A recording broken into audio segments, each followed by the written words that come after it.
네, 하나님께 영광의 박수 올려드리겠습니다. 네, 옆 사람과 인사하시겠습니다. 반갑습니다. 축복합니다. 사랑합니다. 네, 오늘 찬송처럼 선한 목자가 되어 주셔서 우리를 인도해 주시는 하나님께 감사하고 예배하는 이 시간 되시기를 바랍니다. 오늘은 10월의 마지막 주일입니다. 벌써 10월이 다 가고 있습니다. 날씨도 많이 선선해졌는데요. 나들이도 많이 가시고 단풍 구경도 많이 하시면서 가을의 은혜를 마음껏 누리시기를 바랍니다. 오늘은 사사 입다에 대하여 은혜를 나눠보려고 하는데요. 사사 입다를 통해서 우리에게 주시고자 하는 하나님의 교훈과 뜻이 분명히 있을 것입니다. 왜냐하면 사사 기드온 이후에 세워졌던 사사들이 있는데요. 그들에 대해서는 정말 짧게 기록하고 그냥 넘어가고 있거든요. 사사 돌라는 단 2절에 나오는데요. 그가 어느 지파 어느 집안 사람이었는데 사사가 되었고 23년 동안 사사의 역할을 했다. 그게 끝입니다.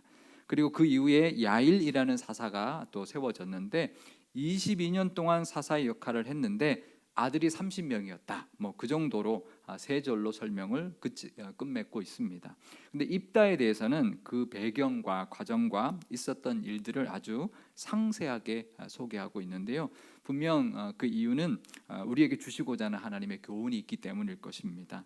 이 사사 입다를 통해서 하나님이 우리에게 바라시는 모습을 깨닫고 은혜를 붙드는 이 시간이 되시기를 바랍니다.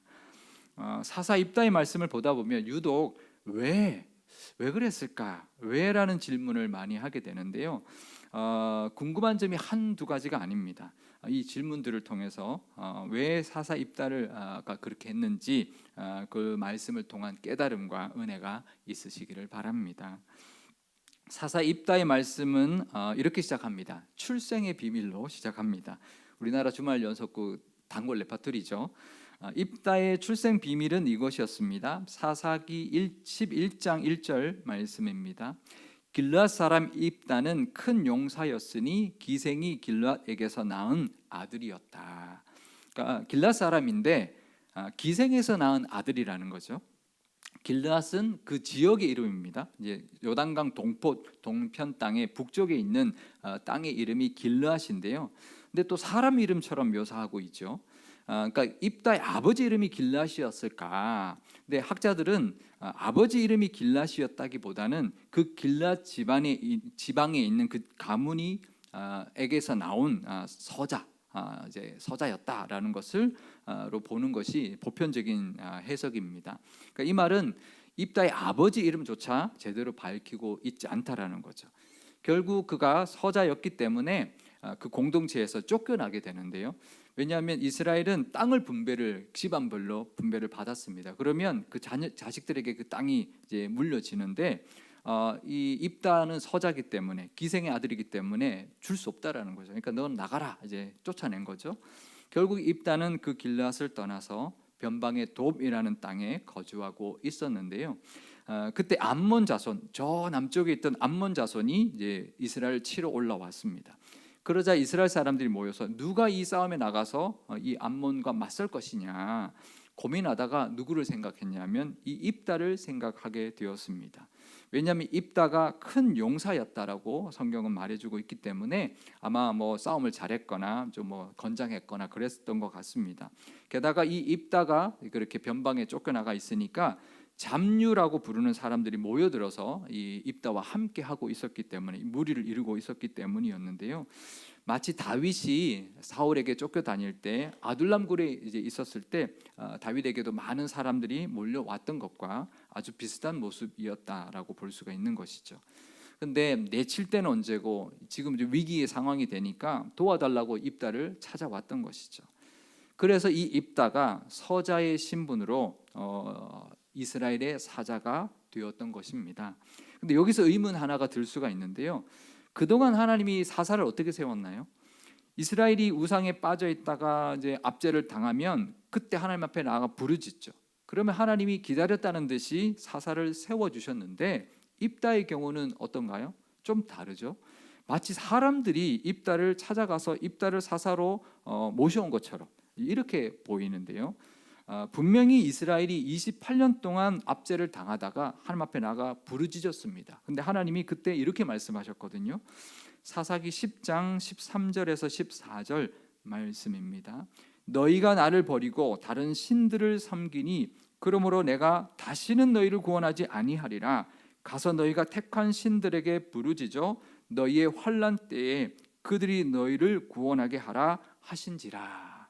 하나님이 좀 섭섭하셨던 것 같아요, 그죠?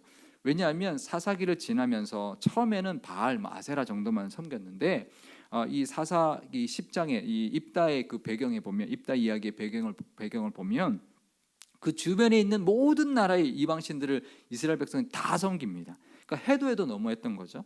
그러니까 하나님이 야, 그렇게 그 이방 신들을 찾아가서 그렇게 섬기더니 위기가 되니까 나한테 오느냐? 그 신들한테 가서 구원해 달라고 해라. 이렇게 말씀하셨다라는 거죠. 그래서 하나님이 사사를 세워주지 않은 것처럼 보입니다. 그래서 사람들이 입다를 찾아가서 그 입다를 사사로 그 사람들이 세웠다라고 생각할 수 있는데요. 과연 그럴까요? 어떠신가요? 과연 그랬을까? 하나님은 그렇게 말씀하셨어도 온갖 우상에 빠져있던 그 이스라엘을 버리지 않으셨습니다.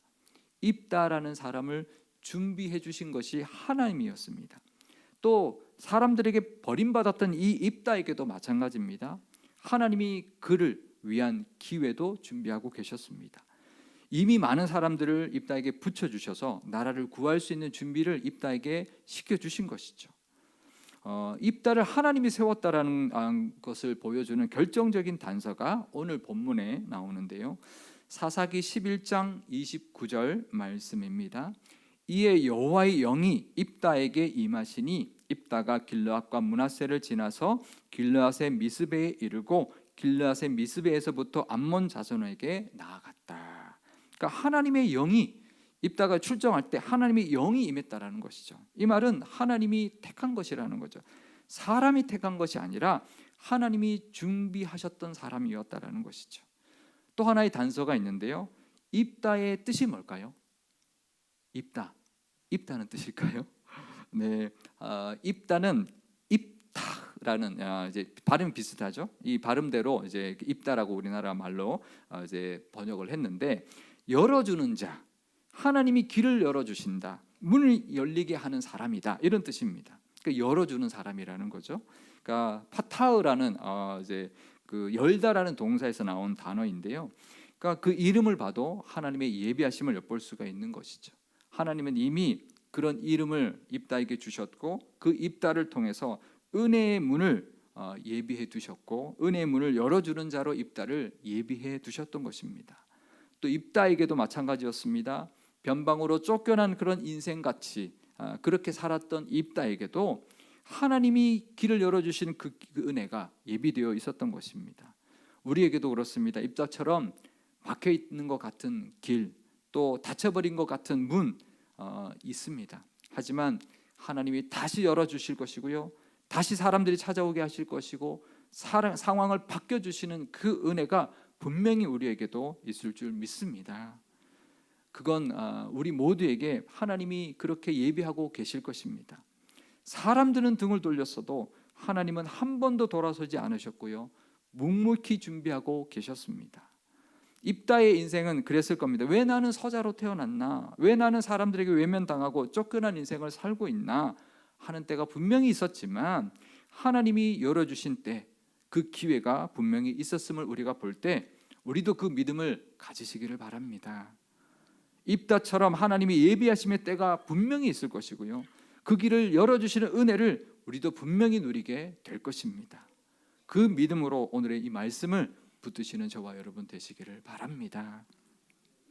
그런데요, 입다가 이제 출정을 하면서 서원을 하나 하게 되죠. 우리가 잘 아는 서원인데요. 사사기 11장 30절에서 31절 말씀입니다. 그가 여호와께 서원하여 이르되 주께서 과연 암몬 자손을 내 손에 넘겨주시면 내가 암몬 자손에게서 평안히 돌아올 때에 누구든지 내 집 문에서 나와서 나를 영접하는 그는 여호와께 돌릴 것이니 내가 그를 번제물로 드리겠나이다 하니라. 정말 진짜 이해가 안 되는, 도대체 왜 그랬을까라고 하는 그 질문이 바로 이 대목인데요. 그러니까 사사 입다가 이제 전쟁에 나가면서 이 전쟁을 하나님께서 이기게 하시면 자기가 돌아올 때 자기 문에서 나오는 가장 먼저 나오는 사람을 하나님 앞에 번제물로 바치겠다라고 한 거죠. 누가 나왔나요? 딸이 나왔죠. 딸. 그것도 무남 동료가 나왔다는 겁니다. 사사기 11장 34절 말씀입니다. 입다가 미스바에 있는 자기 집에 이를 때에 보라 그의 딸이 소고를 잡고 춤추며 나와서 영접하니 이는 그의 무남 동료라. 아마 이 무남 동료라는 말이 성경에 여기밖에 안 나올 것 같아요. 그죠? 아들도 없고 딸도 딱 하나밖에 없는 그 무남 동료가 나왔던 것이죠. 거의 우리나라 사극 수준 아닌가요? 그죠? 결국 그 무남 동료 애지중지한 그 얼마나 귀한 딸입니까? 그 딸을 번제물로 바칠 수밖에 없었던 것이죠. 이 얼마나 어이없는 상황인가요? 도대체 왜 입다가 그런 서원을 했을까? 왜 그랬을까요? 하나님이 이것을 성경에 기록해주고 있는 이유가 분명히 있을 겁니다. 그냥 그런 일이 있었다 이게 아닌 거죠. 분명히 하나님 우리에게 주시는 메시지가 있는 것입니다. 입다가 도대체 왜 그랬을까? 왜 그런 서원을 했을까? 하나님의 영이 임했다면 이미 전쟁은 끝난 거죠. 근데 왜 서원을 했을까요? 입다가 이번 전쟁에서 승리하게 된다면 어떻게 되나요? 사사기 11장 9절 말씀입니다. 입다가 길르앗 장로들에게 이르되 너희가 나를 데리고 고향으로 돌아가서 암몬 자손과 싸우게 할 때에 만일 여호와께서 그들을 내게 넘겨주시면 내가 과연 너희의 머리가 되겠느냐 하니. 그러니까 전쟁에서 승리하면 어떻게 됩니까? 다시 고향으로 돌아가는 거죠. 집으로 돌아가게 되고 그것뿐만 아니라 지도자가 되는 거죠. 천대받던 서자가 아니라 이제는 사사로서 인정받고 높임받으며 살게 되었기 때문입니다. 그러니 이 전쟁은 누구의 전쟁일까요? 하나님의 전쟁이 아니라 자기의 전쟁인 거죠. 하나님이 싸우시는 것이 아니라 하나님은 도우시는 분이고 자기가 싸워서 이겨야 하는 전쟁이었던 것입니다. 우리도 근데 이럴 때가 참 많이 있습니다. 겉은 별로 차이가 없는데요.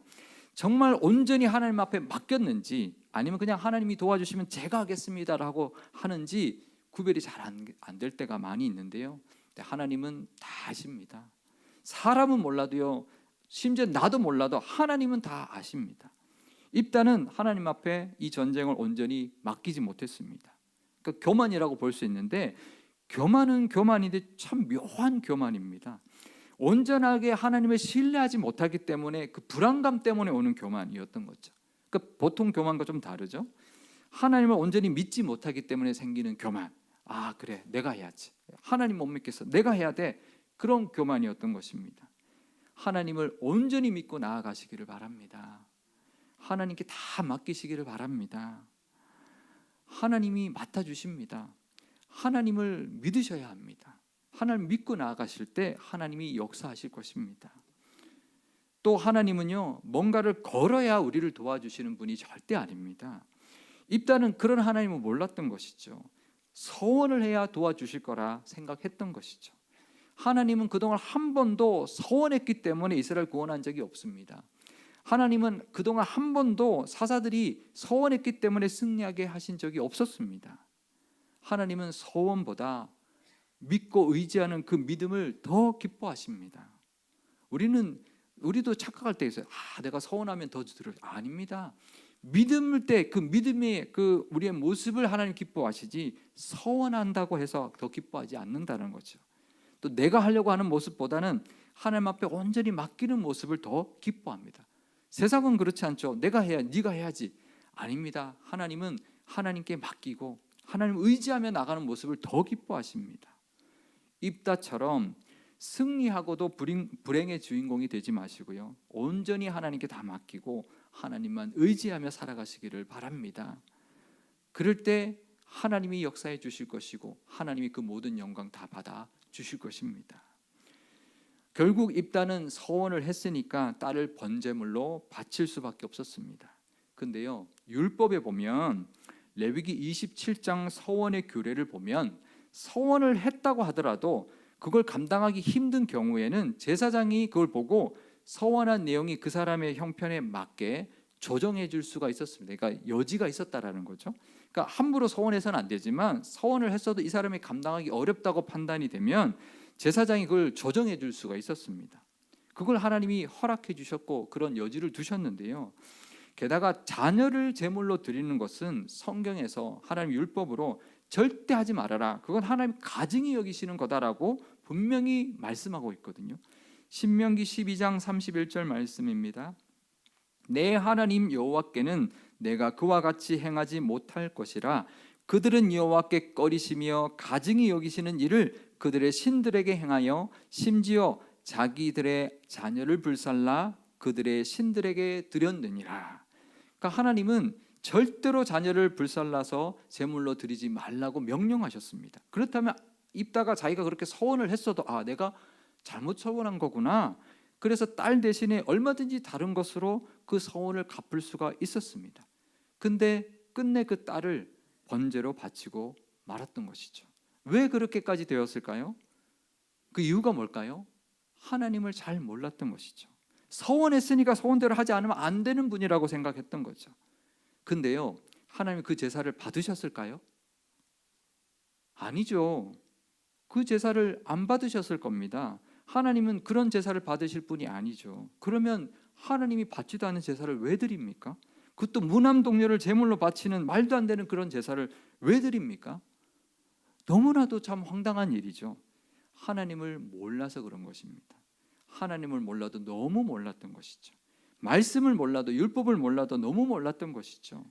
하나님을 알아가시길 바랍니다. 하나님을 깊이 알아가시기를 바랍니다. 하나님은요, 알면 알수록 얼마나 좋은 분인지 모릅니다. 하나님, 네가 서원했으니까 무조건 너 딸을 바쳐야 돼, 그런 분이 아니죠. 하나님은 너무나도 선하시고 너무나도 인자하시고 너무나도 은혜가 많으신 분이라는 것을 우리가 알아가야 합니다. 하나님은요, 말씀을 통해 알아가는 것입니다. 하나님이 어떤 분이신지, 어떤 모습을 기뻐하시는지 말씀을 통해서 하나님을 알아가시고 그 하나님의 은혜를 누리며 살아가시기를 축복드립니다. 하나님이 주시고자 하는 복이 있습니다. 그것을 다 누리고 하나님에게 나아가서 신실하시고 선하신 하나님 앞에 늘 나아가서 그 하나님의 은혜만을 누리며 살아가시는 저와 여러분 되시기를 바랍니다. 그렇다면 입다가 도대체 왜 사람을 제물로 바치겠다 서원했을까요? 그건 이방신들에게 제사했던 모습이었거든요. 그것도 자기가 지금 싸워서 이기는 그 암몬의 신, 암몬이라는 나라의 신 그모스에게 행했던 제사였습니다. 그러니까 정말 말이 안 되는 것이, 자기가 싸워서 이긴 그 전쟁에서 그 적국의 그 신에게, 만약에 그 적국이 이겼다면 그 적국이 신에게 행했던 그 제사를 자기가 지금 이겨놓고 그 신에게 바치는 것 같은 제사를 서원하고 있는 거죠. 이방 사람들은 그렇게 제사를 드렸습니다. 전쟁에서 승리하게 되면 사람을 바친 거죠. 자기 자식을 제물로 바치는, 그만큼 소중한 것을 하나님 그 신에게 드려야 그 보상이 된다고 생각한 거죠. 근데 하나님 그런 분이 아니죠. 이기겠다고 하나님 자식을 달라고 하시는 하나님이 아니죠. 근데 입다가 그걸 한 것이죠. 그걸 소원했던 것이죠. 세상의 문화에 젖어 있었던 것입니다. 그게 하나님을 우리가 믿고 살아도요, 세상 문화에 젖어 살 때가 참 많이 있습니다. 하나님을 알면 세상 문화에 따르지 않고요, 하나님이 원하신 모습대로 살아가게 될 줄 믿습니다. 결국 딸을 제물로 바쳤으니까 자기가 바라던 대로 사사가 되긴 했지만 제대로 그 사사의 역할을 했을까요? 그러지 못했을 겁니다. 입다에 관한 마지막 말씀은 이건데요, 사사기 12장 7절 말씀입니다. 입다가 이스라엘의 사사가 된 지 6년이라 길앗 사람 입다가 죽음에 길앗에 있는 그의 성읍에 장사되었더라. 사사가 되고 6년 만에 죽었답니다. 가장 짧게 사사 역할을 했거든요. 왜 그랬을까요? 오래 못 산 거죠, 그죠? 화병으로 아마 죽었을 겁니다. 그 6년도 제대로 못했을 거예요. 그 6년 동안 그냥 화병으로 늘 시달리다가 정말 편안하게 살지 못하고 죽고 말았을 겁니다. 그 중간에 이제 죽기 전까지 그 중간에 무슨 일이 있냐면 에브라임 사람들과 이 사사 입다가 갈등을 일으키는 장면이 나오는데요. 그 갈등으로 사사 입다가 에브라임 사람 4만 2천 명을 죽이는 일이 발생했습니다. 왜 그랬을까요? 그러니까 딸을 죽였는데, 나라를 구하고 딸을 죽였는데 에브라임 사람들이 와가지고 건드리는 거죠. 그러니까 이거를 참지 못하는 거죠. 그러니까 상처를 입고 상처를 치유하지 못하고 그걸 안고 살았으니까 다른 사람에게도 상처를 입히며 살았던 사사가 되고 말았습니다.